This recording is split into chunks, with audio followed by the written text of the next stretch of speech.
నమస్తే. Assembly budget సమావేశాలు start అయ్యాయి. అయితే అందరూ కూడా కేసీఆర్ వస్తారు, రేవంత్ రెడ్డి కేసీఆర్ మధ్య చాలా ఉత్కంఠభరితంగా ఏదో ప్రసంగం ఉండబోతోంది, ఒక యుద్ధ వాతావరణం కనిపించబోతుంటే ఎక్స్పెక్ట్ చేశారు.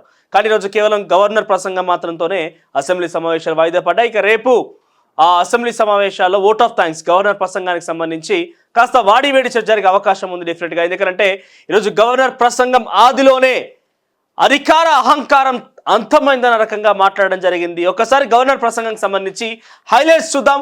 చాలా కేసీఆర్ ప్రభుత్వం మీద చాలా ఘాటుగానే స్పందించారు. ప్రస్తుత ప్రభుత్వాన్ని చాలా వరకు కొనియాడారు.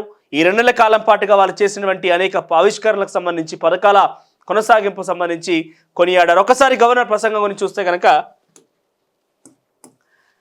తన ప్రసంగం ప్రారంభంలోనే అధికారం ఉన్నదని హద్దుపద్దు లేక అన్యాయ మార్గాలు నార్జింప బూరిన అచ్చివచ్చే రోజులు అంతమైనాయి, అచ్చివచ్చే రోజులు అంతమైనాయి అంటే అర్థమైందని అంటే తెలంగాణ రాష్ట్రంలో అధికారం ఉన్నదని హద్దుపద్దు లేకుండా విచ్చలవిడిగా అహంకారాన్ని కనబరిచిన గత ప్రభుత్వం అన్యాయ మార్గాలు నార్జింపబూనిన అన్యాయ మార్గాలని పక్కన పెట్టేటువంటి ఒక కార్యక్రమానికి సంబంధించి అచ్చివచ్చే రోజులు అంతమైనవి. వాటిని అన్యాయ మార్గాలను ఎంచుకొని ముందుకు సాగిన అచ్చివచ్చే రోజులు అంతమైపోయినాయి, అచ్చివచ్చే రోజులు అంతమైనాయంటూ కాళోజీ నారాయణరావు గారి ఒక ప్రజాకవి పద్మభూషణ్ స్వర్గీయ శ్రీ కాళోజీ నారాయణరావు గారి ఈ యొక్క వ్యాఖ్యల్ని మరోసారి గుర్తు చేస్తూ తను మాట్లాడడం జరిగింది. సో ఓవరాల్గా గత ప్రభుత్వాన్ని ఉద్దేశించే అధికారం అన్నది అహంకారంతో అన్యాయ మార్గాన్ని ఎంచుకొని వచ్చిపోయే పోకడలతోని అడ్డు లేక ముందుకు సాగిన ప్రభుత్వం యొక్క అహంకారం అంతమైంది, రోజులు అంతమైనాయి అన్నట్టుగా మాట్లాడడం జరిగింది. ఇక తర్వాత తెలంగాణ ప్రజలు మాపై ఉంచిన నమ్మకాన్ని, విశ్వాసానికి కృతజ్ఞతతో ఉన్నాను. మార్పు మరియు ధర్మబద్ధమైన ప్రగతి కోసం ఒక ఉమ్మడి ఆకాంక్షగా ఇటీవల జరిగిన ఎన్నికలు నిర్ణయించాయి. అంటే గత ప్రభుత్వం యొక్క అంటే గవర్నర్ బేసిక్గా ప్రభుత్వాలు మారుతూ ఉంటాయి, ప్రభుత్వాల్లో ఉన్న పనిచేసే పార్టీలు మారుతుంటాయి, కానీ గవర్నర్కి మాత్రం కామన్గా ఉంటారు. సో గవర్నర్ ప్రసంగంలో ఏమున్నదంటే గత ప్రభుత్వంలో తెలంగాణ ప్రజలు మాపై ఉంచిన నమ్మకాన్ని, విశ్వాసాన్ని కృతజ్ఞతతో ఉన్నాను. మార్పు మరియు ధర్మబద్ధమైన ప్రగతి కోసం, మార్పు కోసం ధర్మబద్ధమైన ప్రగతి కోసం అంటే చాలా క్లియర్గా గత పాలన మీద చాలా డెఫినెట్గా ప్రజానీకం ఒకంతగా వ్యతిరేకంగా ఉన్నది. సో ధర్మబద్ధమైనటువంటి మార్పు కోసం, ప్రగతి కోసం ఉమ్మడి ఆకాంక్షగా ఇటీవల జరిగిన ఎన్నికలు నిలిచాయి. సో మార్పు కోసమే ఎన్నికలు జరిగినాయి, ధర్మబద్ధమైనటువంటి ప్రగతి అభివృద్ధి కోసమే ఎన్నికలు జరిగిన రకంగా గవర్నర్ తన ప్రసంగంలో జోడించారు. ఇక ఎన్నికల్లో ప్రజాభిప్రాయం స్పష్టంగా ప్రతిధ్వనించింది. తెలంగాణ ప్రజలు వారి ఆకాంక్షలు ప్రతిబింబించేలా నిజమైన స్వాతంత్ర్యం, ప్రజాస్వామ్యం గల పరిపాలనను కోరుకున్నారు. ఇక తెలంగాణ ప్రజల విజ్ఞతను నేను అభినందిస్తున్నాను. వారి తీర్పు పౌర హక్కులకు, ప్రజాస్వామిక పాలనకు నిదర్శనం. ప్రజలకు అందుబాటులో ఉండి వారి ఫిర్యాదులను స్వీకరించడానికి జ్యోతిబా పూలే ప్రజాభవన్ పేరు మార్చిన భవనం ఎల్లవేళలా తెరిచి ఉంటుంది. తెలంగాణలో ఇప్పుడు ప్రజల కోసం, ప్రజల ద్వారా ప్రజాపాలన జరుగుతున్నదంటూ కొన్నేళ్ల తర్వాత రేవంత్ రెడ్డి గారిని నేను అభినందిస్తున్నాను. దేనికోసం? ప్రజాస్వామ్య నిబద్ధతతో ప్రజలకు సేవకులుగా ఉంటామని పునరుద్ఘాటించిన రేవంత్ రెడ్డిని అభిమానిస్తున్నాను. ఈ దిశగా ప్రజాపాలన ఉట్టిపడల ప్రభుత్వం తొలిమెట్టు అయిన ప్రజావాణి కార్యక్రమం ప్రజలు వారి ఇబ్బందులు చెప్పుకునే పరిష్కారం కోవడానికి ఒక సరైన వేదిక. ప్రజావాణి కార్యక్రమాన్ని తను కొనియాడారు. సో ప్రజావాణి కార్యక్రమం కోసం నిత్యం జ్యోతిరాల పూలే ప్రజాభవన్గా పేరు మార్చినటువంటి ఆ భవనం ఎప్పటికీ గేట్లు తెరిచే ఉంటాయి. సో 4 కోట్ల ప్రజల ఆకాంక్ష, యువత బలిదానాలు, విద్యార్థులు అలుపెరగని పోరాటం నుండి తెలంగాణ రాష్ట్రం ఏర్పడింది. అటు త్యాగాలను పూర్తిగా గౌరవించే బాధ్యతతో మా పాలన ఉంటుంది. ప్రజల ఆకాంక్షకు అనుగుణంగా పరిపాలించడమే మా లక్ష్యం. ఇక తెలంగాణ ఏర్పాటులో కీలక పాత్ర పోషించిన వారందరికీ ప్రభుత్వం కృతజ్ఞతలు తెలియజేస్తున్నట్టుగా చెప్పారు. మరోవైపు డాక్టర్ మన్మోహన్ సింగ్ మాజీ ప్రధాని తెలంగాణ ఇచ్చిన వారిగా ఆయనకు కూడా కృతజ్ఞతలు తెలిపారు. ఇక ఇచ్చిన హామీని విధంగా మా ప్రజల సంక్షేమ అభివృద్ధి కోసం 6 గ్యారెంటీలను అమలు పరచడానికి నా ప్రభుత్వం కట్టుబడి ఉంది. అందులో 2 గ్యారెంటీలను ఇప్పటికే అమలు చేశాం. ఇది ప్రభుత్వ నిబద్ధతను సూచిస్తుంది. 6 గ్యారెంటీల్లో భాగంగా అమలు పరిచిన మహాలక్ష్మి పథకం కింద టీఎస్ఆర్టీసీ ఉచిత బస్సు రవాణా సదుపాయాన్ని ఇప్పటికే రాష్ట్రంలో మహిళలు 15 కోట్ల మంది ప్రయాణికులు ఉపయోగించుకున్నారు. ఇక ప్రభుత్వ ప్రజాపాలన కార్యక్రమాన్ని విజయవంతంగా నిర్వహించింది. ప్రతి గ్రామ పంచాయతీలో, ప్రతి మున్సిపాలిటీలో అన్ని రకాలుగా అప్లికేషన్ స్వీకరించి సుమారుగా 1,28,00,000 దరఖాస్తులు అందాయన్నట్టుగా గవర్నర్ నిర్దేశించారు. ఇక నిర్దిష్ట సమయంలోపు అంటే 100 రోజులు 6 గ్యారంటీస్ అమలు చేస్తామని గతంలో కాంగ్రెస్ పార్టీ హామీ ఇచ్చింది కదా, ఆ యొక్క హామీకి కట్టుబడి ఉన్నామంటూ కూడా ఆ గవర్నర్ చెప్పారు. ఇక తన త్వరలోనే నా ప్రభుత్వం మరో 2 గ్యారెంటీలు అమలు చేస్తుందని ప్రకటించడానికి నేను సంతోషిస్తున్నాను. మహాలక్ష్మి పథకం కింద అర్హులైన కుటుంబాలకి కేవలం 500కే గ్యాస్ సిలిండర్ను సరఫరా చేస్తాం. అదేవిధంగా గృహజ్యోతి పథకం కింద అర్హత గల ప్రతి కుటుంబానికి 200 యూనిట్ల ఉచిత విద్యుత్ను అందిస్తామని చెప్పి చెప్తున్నారు. ఇక మా ప్రభుత్వం మహాలక్ష్మి పథకం, రైతు భరోసా, గృహజ్యోతి ఇచ్చిన హామీలన్నింటి కూడా నెరవేరుస్తాం. రైతులు, యువత, ఎస్సీ, ఎస్టీ, బీసీ మరియు మైనార్టీ సామాజిక వర్గాలకు మేము ఇచ్చిన వాగ్దానాలన్నీ కూడా అమలుకు కట్టుబడి ఉన్నామంటూ కూడా చెప్పారు.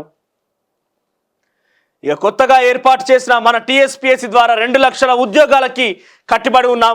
పాలమూరు రంగారెడ్డి నుంచి మొదలుకుంటే, సాగునీటి ప్రాజెక్టుల నుండి మొదలుకుంటే విద్యారంగం వరకు అన్నింటిలో కూడా భవిష్యత్ ప్రణాళికలు ఉన్నాయి. కొత్తగా ఏర్పాటు చేసిన ధరణి కమిటీ ద్వారా భూమికి సంబంధించిన అనేక సమస్యలను పరిష్కరించే దిశగా ప్రభుత్వం చిరుదితో ప్రయత్నాలు ముమ్మరం చేసింది. ఇక మన హైదరాబాద్ కేవలం పాలనాపరమైన రాజధాని మాత్రమే కాక మా రాష్ట్ర సంక్షేమ అభివృద్ధి కోసం గొప్ప ఆదాయ వనరు. మేము హైదరాబాద్కు గల గత వైభవాన్ని పునరుద్ధరించాలని, అదే సమయంలో రాష్ట్రం అంతా అభివృద్ధిని వికేంద్రీకరించాలని లక్ష్యంగా పెట్టుకున్నాం. గత దశాబ్ద కాలంలో నష్టపోయిన సంస్థలను తిరిగి కోలుకునేలా చేస్తాం. ఇక్కడ చూడండి, గత దశాబ్ద కాలం అంటే గత 10 సంవత్సరాలలో, గత 10 సంవత్సరాల అధికారంలో ఉన్నది ఏంటిది? BRS party. గత 10 సంవత్సరాలలో నష్టపోయిన సంస్థలను తిరిగి కోలుకునేలా చేస్తాము.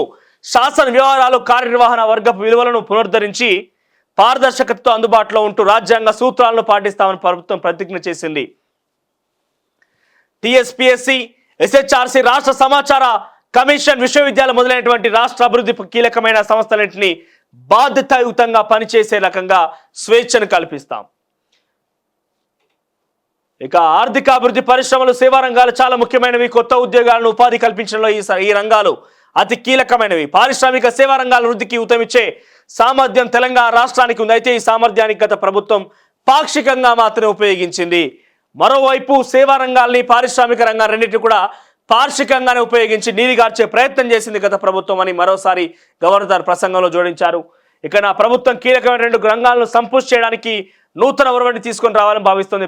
ప్రస్తుతం ఉన్న క్షేత్రస్థాయి వాస్తవాలు, భాగస్వామ్యుల అభిప్రాయాలు, ప్రపంచవ్యాప్తంగా అనుసరిస్తున్న ఉత్తమ పద్ధతుల అధ్యయనం ఆధారంగా నూతన విధానాన్ని ప్రవేశపెట్టాలని నా ప్రభుత్వం భావిస్తోందంటూ చెప్పారు. ఓవరాల్గా 21 పేజీల్లో సుమారుగా 41 అంశాలని చర్చించారు. దానిలో చాలా కీలకంగా ఆర్టీసీకి సంబంధించిన అంశాలు కావచ్చు. ఇక మన రాష్ట్రంలోనే అనేక పారిశ్రామిక యూనిట్ల సూక్ష్మ, చిన్న తరహా మధ్య తరహా పరిశ్రమల కేటగిరీ లేదా ఎంఎస్ఎంఈలో కిందకి వస్తాయి. ఎంఎస్ఎంఈలకు ఉన్న సవాళ్లు, అవసరాలు భారీ పరిశ్రమలు పూర్తి భిన్నంగా ఉంటాయి. ఇక మెరుగైన సాంకేతికత, నైపుణ్యం కలిగిన సిబ్బంది నియమించుకునే సామాజిక, ఆర్థిక సహాయం, మార్కెట్ సౌలభ్యం, పారిశ్రామిక కాయిలాలను నివారించడంలో వారికి తోడ్పాటు ప్రభుత్వం నూతన ఎంఎస్ఎంఈల విధానాన్ని తీసుకువస్తోంది. ఇక ఏ రంగంలో ఎటువంటి అభివృద్ధి చేపట్టబోతోంది, ఏ రకంగా వాళ్ళు కేటాయించబోతు చెప్పారు. ఇక మా ప్రభుత్వం ఏర్పడి కొన్ని వారాలైనప్పటికీ గౌరవ ముఖ్యమంత్రి గారు, గౌరవ పరిశ్రమల, వాణిజ్య, ఐటీ, ఈఎన్సీ శాఖ మంత్రి గారు దావోస్, స్విట్జర్లాండ్లో 40,000 కోట్ల రూపాయల పెట్టుబడులు తీసుకొచ్చారు రాష్ట్రానికంటూ కూడా కొనియాడింది ప్రస్తుత ప్రభుత్వాన్ని గవర్నర్. ఇక నేడు మన సమాజంలో డిజిటల్ అనుసరణ శరవేగంగా జరుగుతున్న తెలంగాణ రాష్ట్ర డిజిటల్ అవకాశాల నుండి పూర్తిగా ప్రయోజనం పొందడమే కాకుండా కొత్త సాంకేతికతలో దేశంలోనే అగ్రగామిగా ఎదగవలసిన అవసరం ఉంది. ఇంటర్నెట్ ఒక ప్రాథమిక హక్కుగా ప్రవేశపెట్టడం అనేది మా ప్రభుత్వం చేపట్టబోయే ముఖ్యమైన కార్యక్రమాల్లో ఒకటి. కేవలం డిజిటల్ మౌలిక సదుపాయాలను సృష్టించడమే కాకుండా సమాజంలోని అన్ని వర్గాలకు కనీస ధరలకే అందుబాటులోకి తేవడంపై దృష్టి సారిస్తోంది. ఇక డిజిటలైజేషన్ని కూడా, అంటే ఇంటర్నెట్ అనే ఒక సౌకర్యాన్ని సమాజంలో కీలకమైన వ్యక్తులందరికీ, అంటే అతి బీదస్తులందరికీ కూడా అతి తక్కువ ధరలో అందించే విధంగా రాష్ట్ర ప్రభుత్వం ప్లాన్ చేయబోతుంటే గ్రామీణ ప్రాంతాలకు కూడా ఇంటర్నెట్ సదుపాయాన్ని అందించే విధంగా రాష్ట్ర ప్రభుత్వం ప్లాన్ చేస్తున్న దానికి ఒక ఉదాహరణ, ఒక నిదర్శనం ఈ యొక్క అంశం. ఇక నా ప్రభుత్వం కొత్త సాంకేతికతను, ముఖ్యంగా కృత్రిమ మేధాశక్తిని వినియోగించుకోవాలని దృఢ నిశ్చయంతో ఉంది. ప్రపంచ అగ్రగామి సంస్థలు అలాగే జాతీయ సాంకేతిక కంపెనీలు తమ కృత్రిమ మేధ కేంద్రాలను ఏర్పాటు చేయాలని ఆహ్వానించడం ద్వారా దేశంలో హైదరాబాద్ను తెలంగాణ కృత్రిమ మేధ సరస్సుగా ఏర్పాటు చేయబోతున్నారు. ఇక మా రాష్ట్రం విద్యుత్ అవసరాలకు ప్రధానంగా బొగ్గుపై ఆధారపడి ఉంది. విద్యుత్ ఉత్పాదక వ్యయాన్ని తగ్గించడానికి అలాగే పర్యావరణ పరిరక్షణ లక్ష్యాలను దృష్టిలో ఉంచుకొని స్వచ్ఛ ఇంధనపు వాటాను పెంచాల్సి ఉంటుంది. అధిక డిమాండ్ అవసరాలను తీర్చడానికి హరిత ఇంధనం అంటే సౌర, పవన, హైబ్రిడ్ తో పాటు నిల్వ ఇంధనం వంటి ఇన్ని రకాల హరిత ఇంధనాలను ప్రోత్సహించడానికి మన ప్రభుత్వం ఒక సమగ్ర ఇంధన పాలసీతో ముందుకు రానుంది.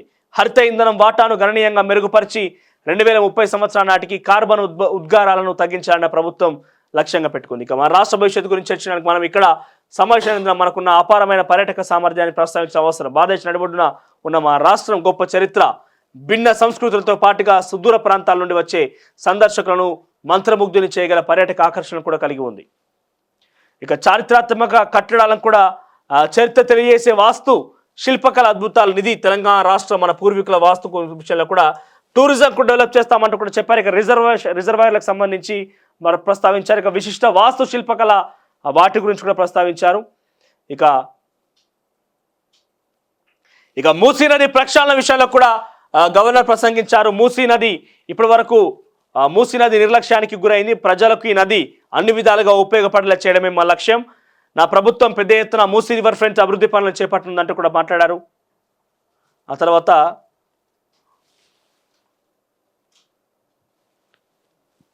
ఇక మౌలిక సదుపాయాల విషయంలో విశ్వవిద్యాలయాల డెవలప్మెంట్ విషయంలో కూడా మాట్లాడారు.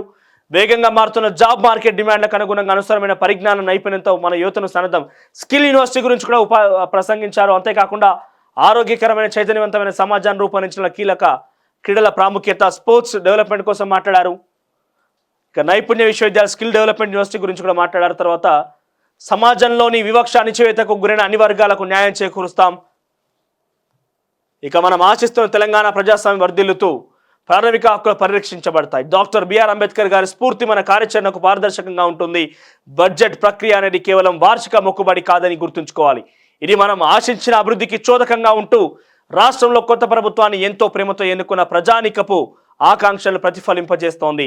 ఇక బడ్జెట్లోని సంక్లిష్టతలను కొత్త శాసనసభ పరిశీలిస్తున్న సందర్భంలో పార్లమెంటరీ ప్రజాస్వామ్యంలో బడ్జెట్లో ప్రక్రియ ప్రాధాన్యతను నేను చెప్పాలనుకుంటున్నాను. బడ్జెట్ కేవలం ఒక ఆర్థిక పత్రం మాత్రమే కాదు, మనం కోరుకున్న ఉమ్మడి భవిష్యత్తుకి ఒక నమూనా. ఇది మన ప్రజల ఆకాంక్షలను అవసరాలను తీర్చడానికి ప్రభుత్వ నిబద్ధతకు ప్రతీక. బడ్జెట్లో వనరులను సమర్థంగా కేటాయించి ఖర్చు చేసే ప్రతి రూపాయి తెలంగాణ సంక్షేమం పురోగతికి దోహదపడేలా చేయడన్న ప్రభుత్వం లక్ష్యంగా పెట్టుకుంది. ఇక ప్రముఖ తమిళ కవి సుబ్రహ్మణ్య భారతి గారి మాటల్లో విత్త నిర్వహణకు వివేక కాంతి పుంజం అవసరం. అట్టి వివేకతను కనబరుస్తూ పబ్లిక్ ఫైనాన్స్ నిర్వహణ పట్ల నా ప్రభుత్వాన్ని వివేకాన్ని సరైన జ్ఞానాన్ని కలిగి ఉంటుందని తెలియజేస్తున్నాను. ఇక చివరిగా మాటల కంటే చేతలు ముఖ్యం. ఇక్కడ గమనించాలి, చివరిగా మాటల కంటే చేతలు ముఖ్యం. ఇచ్చిన వాగ్దానాలు నెరవేరుతాయి, సంస్కరణలను అమలు చేస్తాం. అభివృద్ధి సంపద సృష్టిలో నూతన శిఖరాలను తెలంగాణ చేరుతుందని నేను విశ్వసిస్తున్నాను. ఇక ఉజ్వల తెలంగాణ పాలన దిశగా మన ప్రయాణం కొనసాగిద్దాం. ధన్యవాదాలు. జై హ తెలంగాణ, జై హింద్ అంటూ కూడా తన ప్రసంగంలో జోడించారు. ఇక ఓవరాల్గా ఈ ప్రసంగంలో చాలా కీలకంగా మొదటి దశలోనే ఒక పద్యాన్ని, కాళోజీ నారాయణరావు రాసిన పద్యాన్ని సంబోధిస్తూ గవర్నర్ మాట్లాడిన ప్రసంగం పెద్ద ఎత్తున అందరినీ కూడా ఆశ్చర్యం గురి చేస్తోంది. గత ప్రభుత్వం మీద తన యొక్క వ్యతిరేకతని కనబరుస్తున్న పరిస్థితి. ఇక అధికారం ఉన్నదని హద్దు పద్దు లేక అన్యాయ మార్గాలు నార్జింపబూరిన అచ్చివచ్చే రోజులు అంతమైనాయి.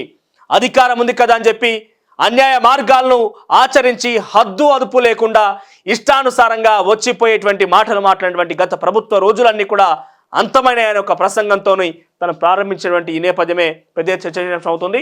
ఇక ఇది అసెంబ్లీలో గవర్నర్ ప్రసంగానికి సంబంధించిన హైలైట్స్గా ఉన్నాయి. ఇక దాంట్లో చాలా కీలకమైన ఒక అంశాన్ని జోడించిన అంశం చూస్తే కనుక డెఫినెట్గా ప్రతి గ్రామ స్థాయి వరకు కూడా ప్రతి వ్యక్తి కూడా ఉపయోగించుకునే విధంగా ఇంటర్నెట్ సౌకర్యం, డిజిటలైజేషన్ని రాష్ట్ర ప్రభుత్వం అందించే దిశగా ప్రయత్నం చేస్తుందంటూ కూడా గవర్నర్ తన ప్రసంగంలో జోడించామనేది పెద్ద ఎత్తున అందరినీ కూడా ఆశ్చర్యం గురి చేస్తుంది. ఒక రకంగా అందరికీ కూడా ఆశాభావంతో వ్యక్తం చేస్తున్న పరిస్థితి.